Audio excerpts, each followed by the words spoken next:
Hey, I'm Devin White. Welcome back to the Installing Inner Game blog.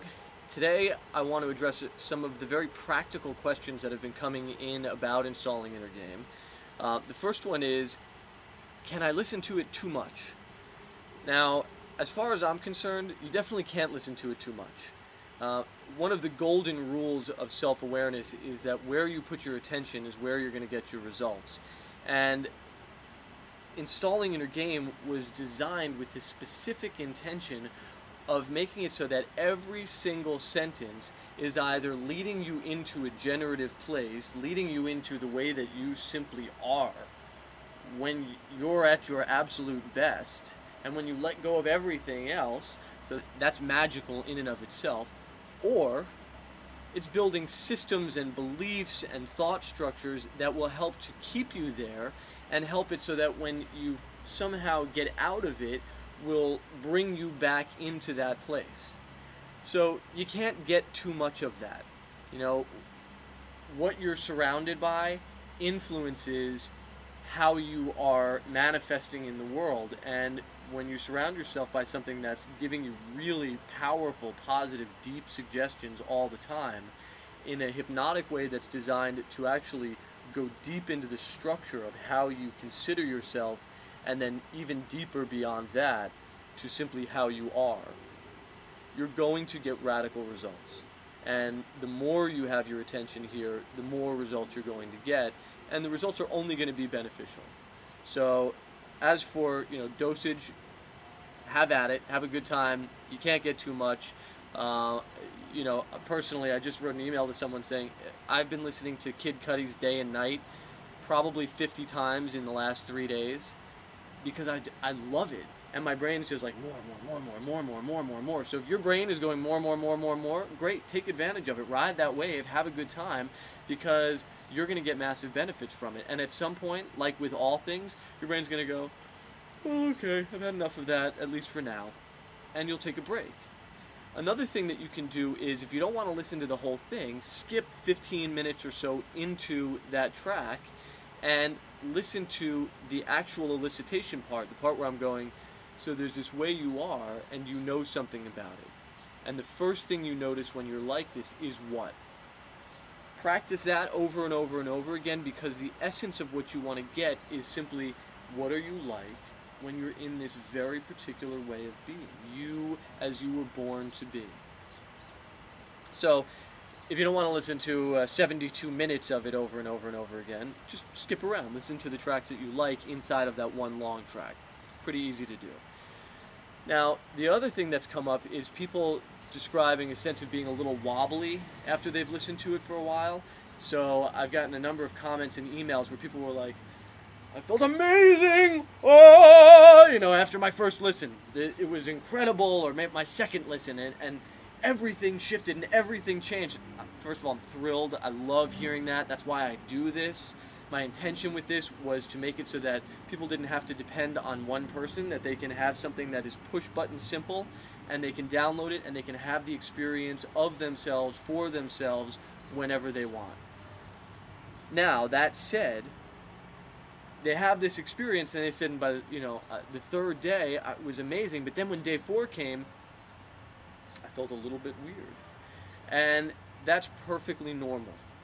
One of the things I said earlier in this video is that through installing Inner Game, the way that the wording is put together is deeply hypnotic, and I'm engaging the tectonic structures of who and how you are designed to be. And in a way, it's as though you can't help but go there and have this massive epiphany, this revelation of who you are while you're in this state.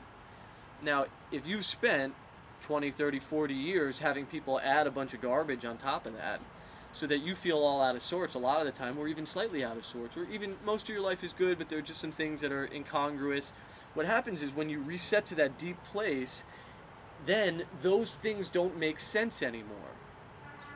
When you're in the default, you're not really going to notice those. But as you're in it, and then you begin to integrate it into your life, and you're moving throughout your day, if you feel a little wobbly, that's totally normal.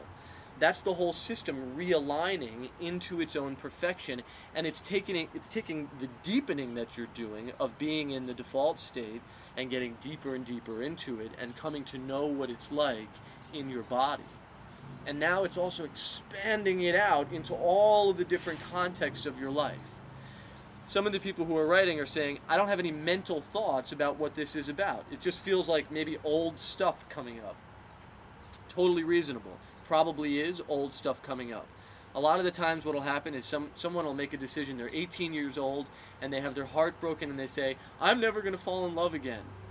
And they don't understand that at that moment they heard themselves and their brain and their body went, okay, yes, I will never fall in love again. And it took it like a program. And it started running that program nonstop. And now they're 35 and they're going, they come to me as a client, they go, I can't seem to have a relationship that works. And I talked to them for a while. I find out the last 5 relationships they had, as soon as they got really close, they screwed it up on purpose without meaning to do so. And then we come back to the revelatory moment of at 18, they made this decision and they forgot that they made it because they weren't really aware that they were making it, other than in the moment they were trying to protect that sacred, soft, chewy inner core. And once they go back, they go, oh, that was the best decision I could have made then, but it doesn't serve me anymore. I want to be able to fall in love. If someone's not there helping to facilitate that, oftentimes what will happen is the revelations can just begin to filter up and you'll make those deep structural shifts and your relationships will just begin to change. And in the interim, you'll feel a little bit wobbly. So that's totally normal. The somatic shifts that are happening in your body are simply integrating the way that you are when you can't put a foot down wrong, when you're in the default, and they're expanding it out into all of the contexts of your life so that you can be in the default no matter who you're with, no matter what you're doing, no matter where you are, and your life begins to be the life that you've always wanted and forgot to even dream about. And if that takes a few, bumps along the road, I think pretty much everyone out there is down for that ride. And on the other side of that is a kind of deep and beautiful magnificence. So don't worry about it. Certainly don't stress over it. If you have that experience, if you had ecstasy when it started, and then it's a little bit off, ecstasy's on the other side again. It'll just be a more stable form of it, and it'll keep spreading into all areas of your life. So I hope that helps. If you have more questions or comments, please keep coming back to the blog. Let me know what's going on. I'm thrilled that people are enjoying Inner Game so much, and I can't wait to hear more from you about what it's doing for you. This is Devin White for InstallingInnerGame.com. I'll talk to you soon.